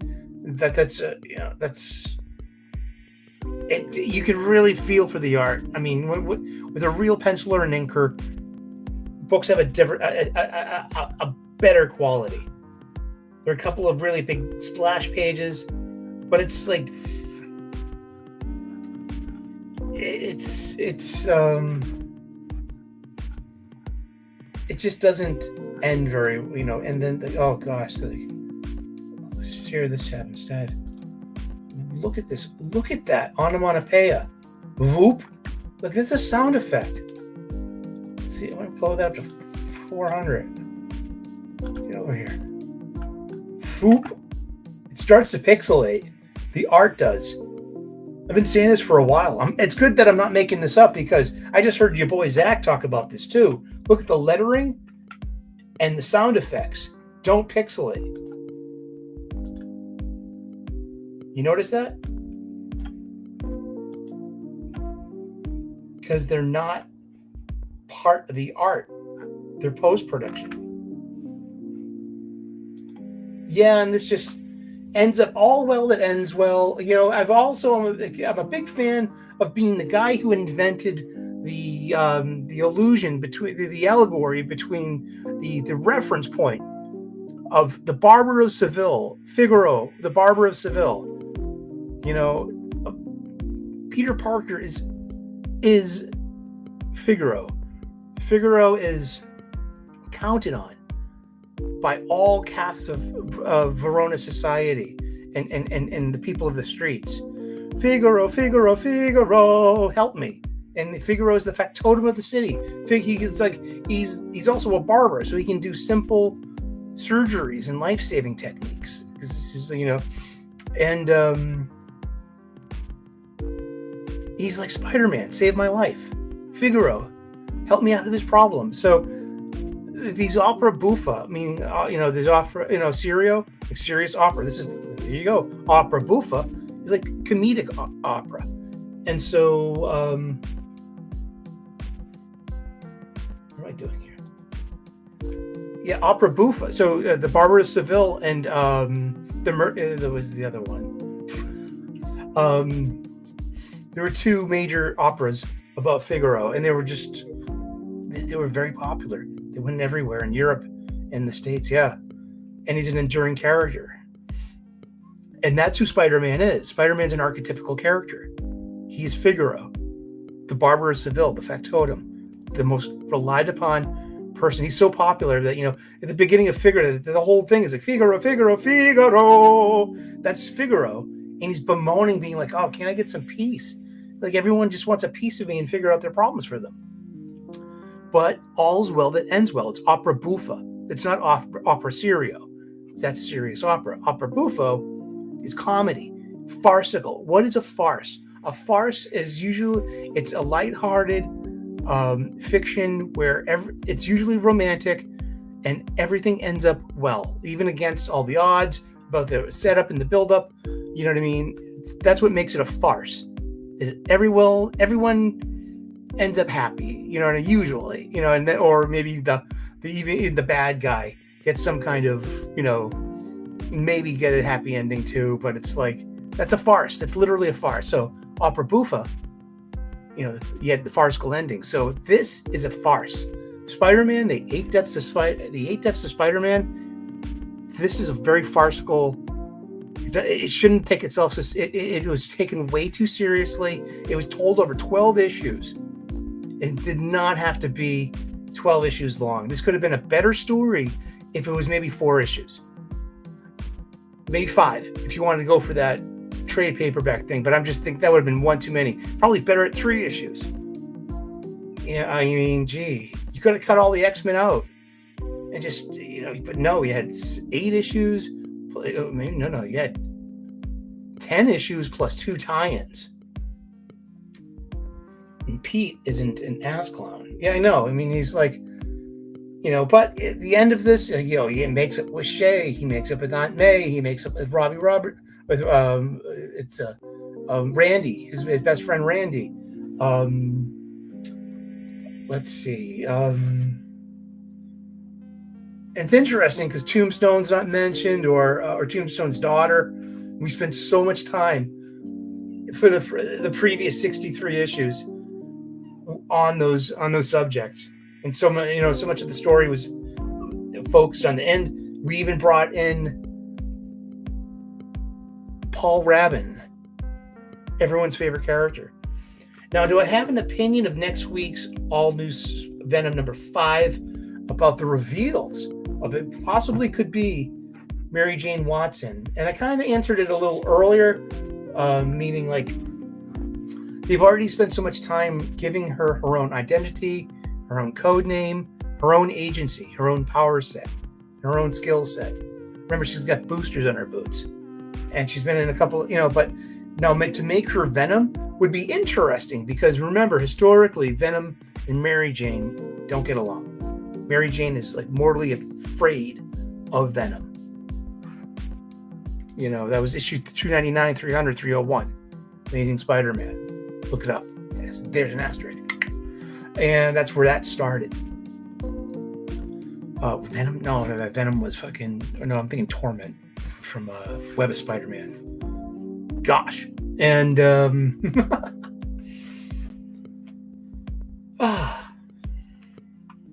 yeah. What's in the bag? What did I get from my local comic book shop this week? Every Wednesday, I go to my local comic book shop. I have a pull list. I peruse the shelves. Peruse does not mean to quickly scan. Peruse is the opposite of that. That means to thoroughly investigate and read every word. Let's see. What did I get this week? I got a couple of books from the Dollar Bin. I'll show you that. Issue 26 of New Teen Titans. It's from 1982. Let's look at a comic book. This is what we like to do. Here's the cover art. Art by George Perez. Inked by Romeo Tangal. And this is also written by Marv Wolfman. This is cover date of December 1982. So it came out November, October, September 1982. I was 9 years old when this came out. Wolfman Perez, co-creators. Romeo Tangal is the inker.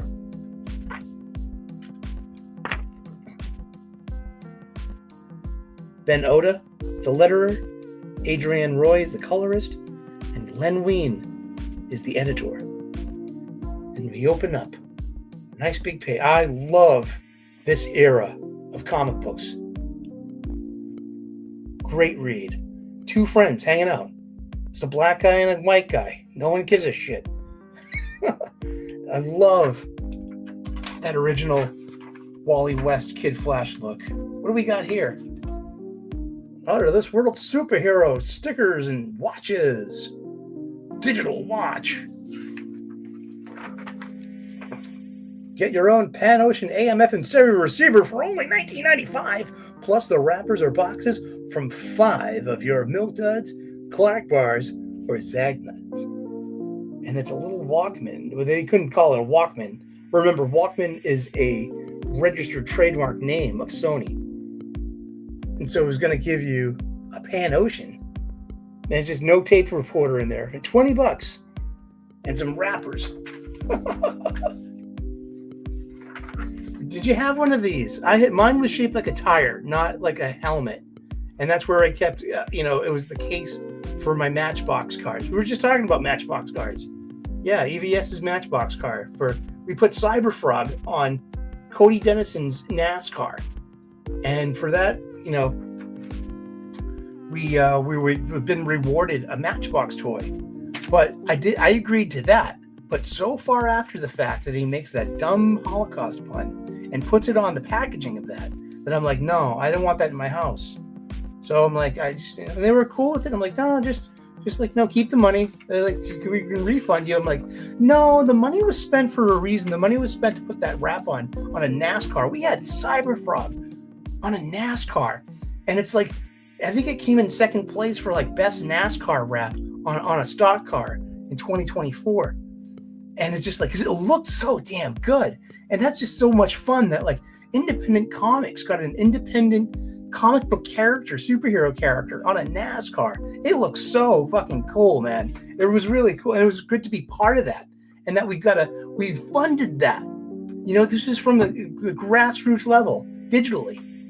You know, I just thought that was really good. A Zagnet bar is like hard coconut. Is that it? It's chocolate covered, milk chocolate covered. It's peanut butter crunch. Yeah, it's coconut and peanut butter. So it's like really dry, hard peanut butter, but with also a coconut crunch too. It's interesting. Clark bar is pretty good. I hated Milk Duds. Lego, 40 years ago. And this had suspension, it had shocks, it had a steering wheel that could steer your front tires. It had an axle, so it taught you like what a transmission can do. You know, this is like really interesting, and you know, that's not just for little babies. And this is where like, this is great. It's like they're talking about what just happened. We're almost home. Nice, Dave. It doesn't rain. Yep. You're thinking about Dick and Corey too, huh? Uh-huh. You know, I think Dick's in love with her. I don't think Dick knows what he thinks. I think he thinks he loves her. I know she certainly loves him. God, I hope they know what they're doing. And they're talking about Dick and Corey getting together. Look, Dick's his arm's broken from whatever they just went through out in outer space. This is issue 26. And this starts the years-long relationship. Now we have Bubble Yum is now Super Yum. You know, Saturday, it's Pac-Man on ABC TV. You also got Laverne and Shirley and Mork and Mindy, the cartoon shows. Do you remember those? Oh, Little Rascals, Richie Rich, Scooby and Scrappy, the Puppy Adventures. It would be interesting. It must have been a time machine mix-up to have Scrappy with, and I think look at the title of the page, and that's hand drawn by the artist, the visionary George Perez. Isn't that great?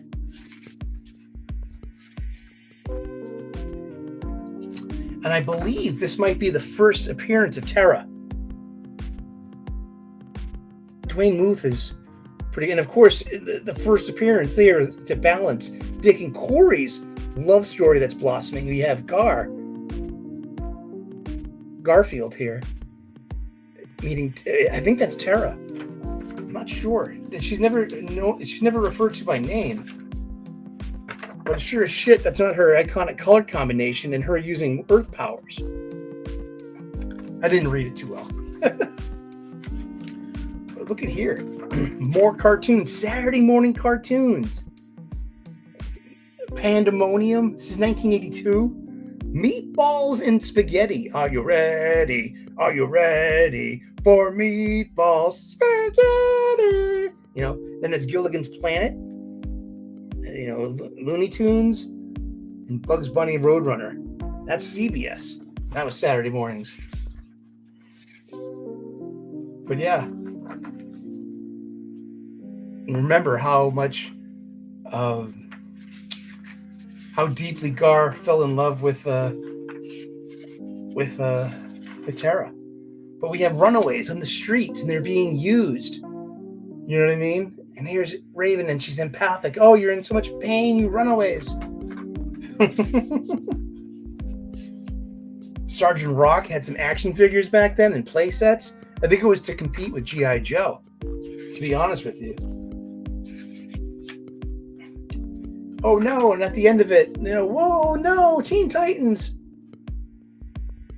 You know, not the runaways. And then this one is interesting, too. This is issue 35. From later that next year in 83. So we got Burger Time. We got video game ads. You know how I love that. But this was a fill-in artist. Kevin Dillard. Layout artist was Kevin Pollard. And Romeo Triangle was the embellisher. Yeah, we got Cubert. Look at this. Burger Time, AD&D for Intellivision. Wow. Free video game ads. Video game ads were still pretty big up until only about 10, 15 years ago. And look, another thing. There's someone else that got hurt. That's a clip then. There's 2 for 2 on the cliffhanger. So these are some old new Teen Titans. I also picked this up in the dollar bin too. Some Alan Moore, Chris Sprouse, Tom Strong. Hey, look, Game Boy Color. When did this come out? This came out like 2006. This is. Oh, do you know Tom Strong? Are you familiar with Alan Moore's Tom Strong on ABC, America's Best Comics, which was an imprint of DC Comics at the time, pre-Warner acquisition, not pre-Warner, pre-Wildstorm, I believe. Was this? Or was ABC part of Wildstorm, and then came over to DC? You're in DC, 1999. America's Best Comics. Hey, look, video game ad. I have this game, Star Wars Racer. I have it on my PS4. It came as a bundle. I bought the 2015 PlayStation 4 Star Wars Battlefront bundle, and 2015, yeah. And then got the Star Wars Battlefront 2 upgrade. Cereal. And Rush Hour. 1999. Great art, great storytelling. This is, and it's about Tom Strong, who's like a science hero with big powers. And it was like, you would call this magazine woke by today's standards if it had the intention of being what we refer to as woke. And I'm with Bill Maher, how we define woke these days. It started off being one thing, but guess what? It evolved into a completely succinct word from what certain people try way too hard to do, these socially justicey kind of thingies. WOKE, Progressive Radio. That's right, where our wokeness knows no definition, no bounds. We will respect our own boundaries. Yours? Well, it's a good thing we agree. Allies. WOKE. Tom Strong, great book. I specifically got it for one of my best friends when I see him next. Video game ad, Game Boy Color. I had a Game Boy Advance. I had a Game Boy in high school. It was the only video game system my mom ever got me, because it had to usually have an educational value. And so when she got me a Game Boy, I was like, wow. But fucking Tetris on that thing, man. Wowzers. Tetris was great. I played Castlevania. That was great.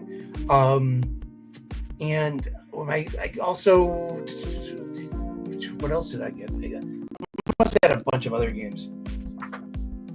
Game Boy was great. Game Boy Advance was fun too. But yeah, those were the dollar bins. What did we pay full price for? Well, let's just go down the list here. We got Badger issue number 3, written by Mike Barron, art by Val Mayerick. There's gonna be another issue.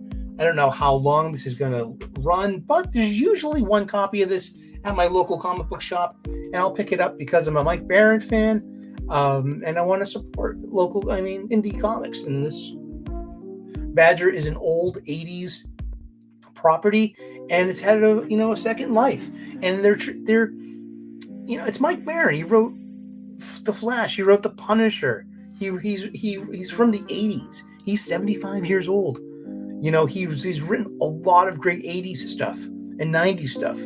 So it's like, it's got that sensibility of the 80s style superhero. So it's pretty fun. It's risque, and it's a little politically incorrect. It's a little problematic, and I'm fine with my entertainment being entertaining.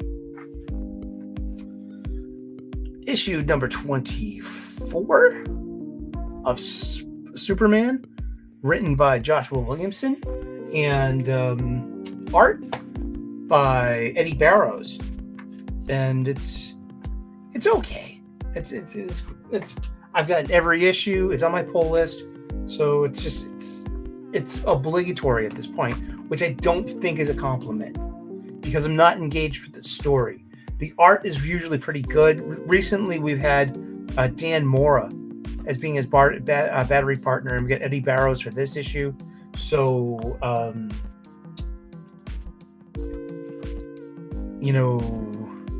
got distracted. We got Green Lantern number 21. We were talking about it on the aficionados.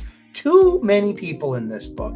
If you're going to have lots of characters, now keep that for Green Lantern Corps, because you have a whole core of characters in Green Lanterns and other rings now to choose from. This has way too much going on. If it's not Hal with Carol, it's Connor Kent Connell Superboy with Kyle Rayner and their Odyssey friend, or it's Hector Hammond and it's Starbreaker and the Sorrow Lantern. That's already 8 characters, to just front and foremost. And then we get core members. We get Teen Lantern. We get John Stewart's little sister Construct as well. You get Jessica Cruz. I mean, it's just like you got so many characters. Simon Boz. There's Jessica Cruz. There's Simon Boz.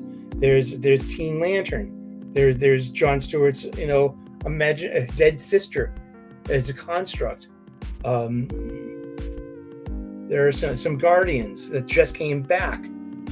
You know what I mean? There's so many people in this book to, okay, see you, JK. Thank you so very much for making some time with us to talk about some funny books. Thank you so very much. But yeah, Green Lantern, and like I said, at this point, it's on my pull list. It's Jeremy Adams. The art's pretty tight. We have a different artist on it this month. It's Jack Herbert. And it's okay. I mean, just yeah. I mean, it's fine. It's just, like I said, it's obligatory isn't a compliment, but it's just a state of being. And it's on my pull list. My homeboy, Wakazashi Tea House. Konnichiwa da. From the land of the rising sun where the sun has just risen. It's gray. Hello. I still need to catch up with your Usagi Yojimbos. And Jim and I will be he'll be publishing the link to our reviews today. Our live stream got interrupted with technical difficulties. We apologize profusely for that. We foresee the perpetuation of this cute little show that we're doing. It's like throw me and Jim into a sound booth and you get like an instant radio show. And I think we could probably talk about any topic, and it's pretty cool. And but yeah, we have a rapport, and it's pretty fun.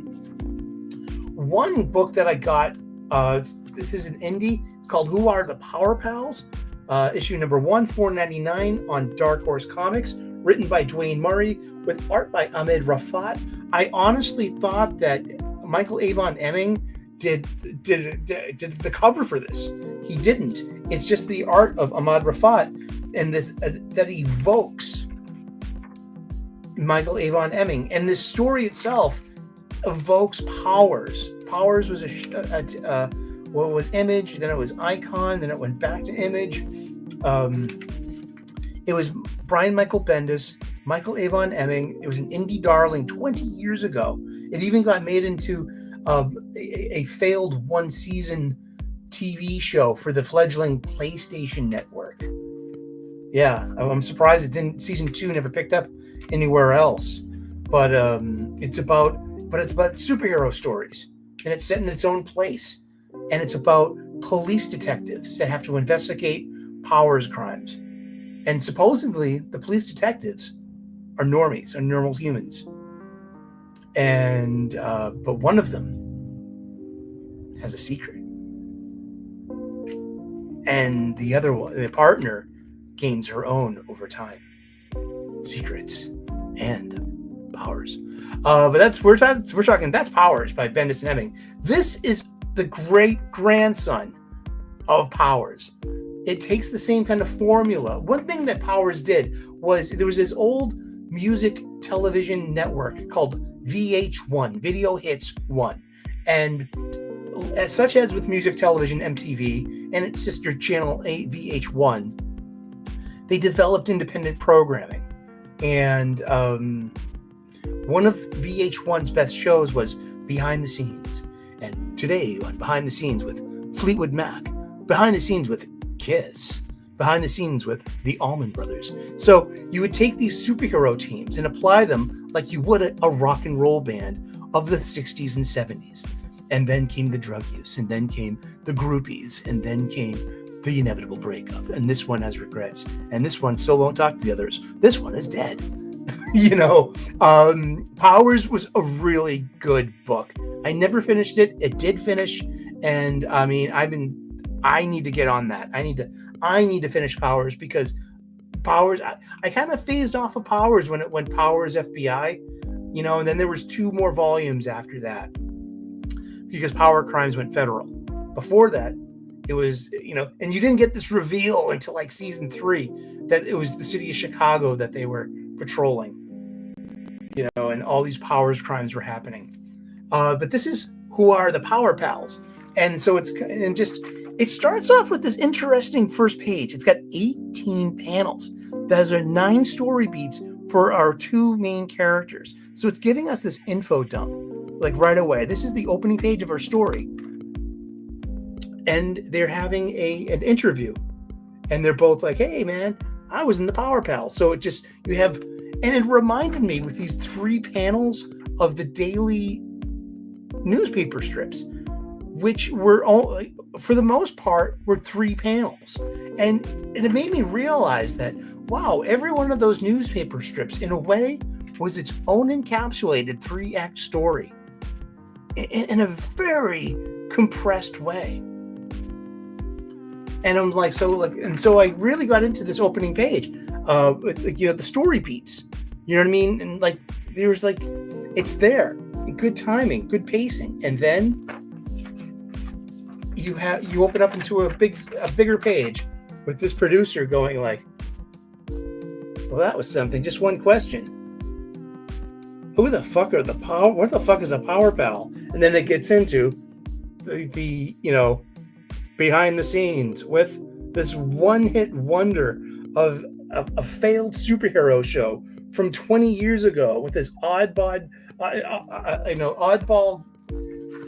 duo of ne'er-do-wellers, and it fast forwards to them in the now. The actors are still roommates, and what happens is they get fired by their agent. And what happens is that they find, like, in front of Mann's Chinese Theater in Hollywood, you'll find cosplayers who are out there to make a money, like busking, like a guitarist busking. They live off of tips, and so the Power Pals end up down there and getting into a scrap with them. It's kind of silly, but they get on TikTok. And the Power Pals are back, and calamity and hijinks ensue. And I'll pick up issue 2, and this is an independent book, independent comics. Did anyone suggest to you Who Are the Power Pals?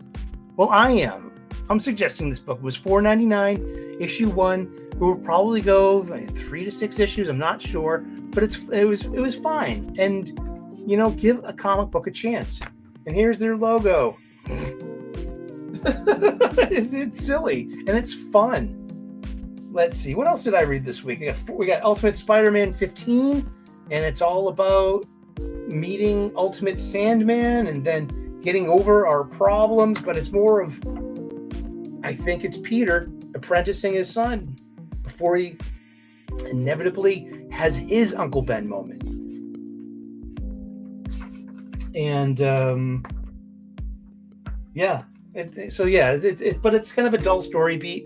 But Ultimate Spider-Man has its own pacing. It really does. That's why I call it the Sopranos of superhero books. I watch Sopranos once a year. It has a very stylized pacing of storytelling. It's like a novel. These are chapters in a novel. These are going to be best remembered in their collected formats. So sometimes it's like, why bother with a floppy? Well, that's just who we are. We're comic book fans. This is how it's initially, published in this magazine format. But what it's going to do, it's going to collect better and sell better in these trade paperbacks. And the story is going to be more cohesive. And then when you're able to binge read these, that's probably when you'll see this Sopranos style of pacing. Like when is someone getting whacked? Whoa, all of a sudden, 3 episodes later, someone's getting whacked horribly and memorably. And you're like, whoa, that person got whacked. So, and then there's a lot of eating scenes and a lot of family moments. This is the Sopranos of superhero comic books. As a fan of the Sopranos and as a lifelong Spider-Man fan, I see that angle, and it keeps me interested, and I'm sticking with it. Savage Dragon 276. This thing's a little bit. It's problematic, and I like it, but it pushes boundaries. It's I don't want to even talk about it. Let someone else bring it up. And they do be like, oh, that's why Sully didn't want to bring this up. I don't want to talk about that. No, thanks. It's problematic. It leans into that. At least Larson isn't afraid to really poke you with a hot stick. You know what I mean? He's really doing that here. He's not condoning anything. He's showing situations in the superhero realm.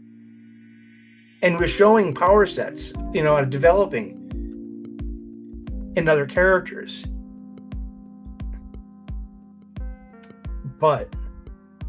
And he's not being risque, and he's not he's not being cheeky. I don't think so. I don't. And I know he gets a lot of flack because of Savage Dragon. Yeah. Powers, back when Bendis wasn't phoning it in. Great book. I'd love to know how it ends. He does wrap up Powers. I want to know about Diamond and the Wolf, and I want to know what about Deanna. I mean, all these characters that I got invested in. I really remember Cutter and Cutter's fate. He was such a prick. And then what happened to him? Oh shit. Love Powers. Sopranos is absolute gold. Yeah, I watch it once a year. And so that's where I get this insight that Ultimate Spider-Man really is Jonathan Hickman playing David Chase. You'd probably even see a Tony Soprano-like ending for Peter. Did he or didn't he? But Richard remains the Ultimate Spider-Man. We've got G.I. Joe 315.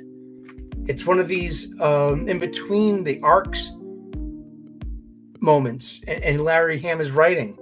We have it's wrapping up the Battle for Springfield, the Civil War of Cobra, about Revanche, the AI, about Consipantor, about Dr. Mindbender, about the Ninja Team, and about Destro and what he does with Cobra Commander.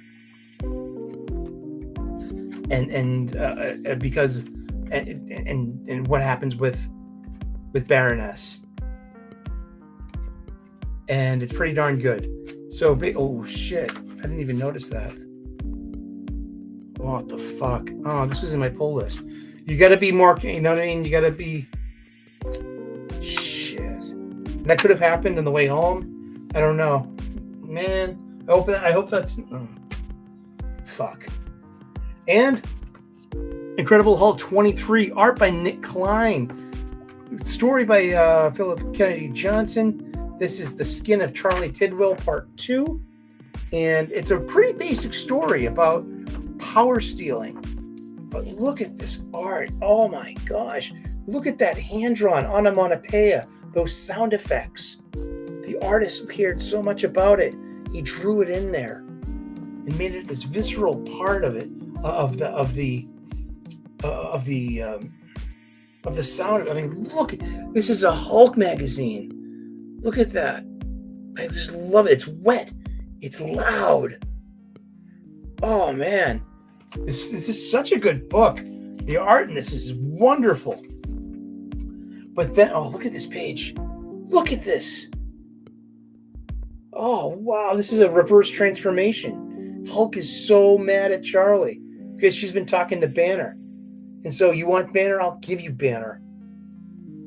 I've never seen Hulk purposefully transform into Banner. And he did it to spite Charlie. And as always, Banner and Hulk aren't getting along. And it's really good. This is a pretty good book. I'm glad I've been tuned into it. And I'm glad I've been tuned into most of these books. I've been tuned into every issue of Incredible Hulk.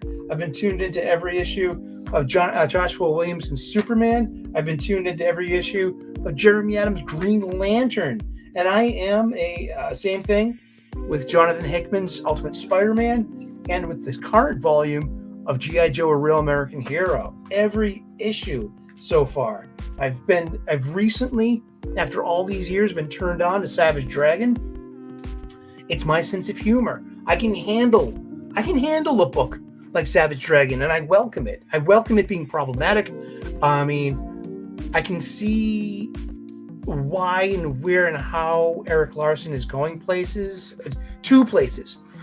You know, he is apparently one of the only Image founder on Image that still produces. And he never stopped, in a way, too. I mean, it's drawing and writing, you know.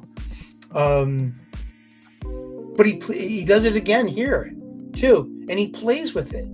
Because the little hero is putting herself in danger to protect those he's dunking on. He's dunking on the Chuds. But then it's Savage Dragon and Maxine. It's Malcolm and Maxine's daughter, one of their daughters, who steps up and becomes a hero. And we find out some power limits to her, too. You know, and she puts herself in bodily harm protecting the Chuds.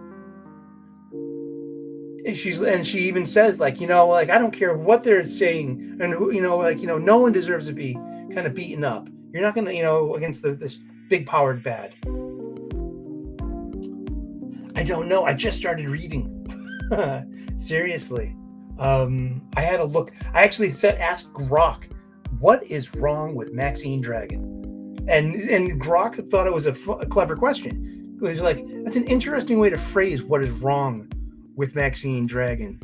Or Maxine Jin Lee, is that her maiden name? And that her problematic history and her legacy of abuse, death, and rebirth. And that is kind of like justifies how and why she is the way she is. And that all, I didn't know about this too, that Savage Dragon runs in real time. So Maxine Dragon is 31 years old. You know, she was born in 1995. And, you know, I think I'm right there. Yeah. And I think there's a lot to Maxine. You know what I mean? And like, especially like when it comes to the objectifying nature of anime, of manga, and especially something called hentai. Please don't look that up yourself. That's not a recommendation. That is literally the anime tentacle porn that you've probably already heard about. I'm not going to advise checking that out. It's pretty sick. You know what I mean? And, you know, caveat emptor, you know, let the buyer beware. But Maxine Dragon herself, you know, there's a part of that culture that gave us hentai about the objectification and the victimization of young, petite Asian women. And they're, you know, dude, I just spit out this complex thought that I'd never even read off of Grok. That came from here. I've seen Legend of the Overfiend. Fuck that. Holy shit.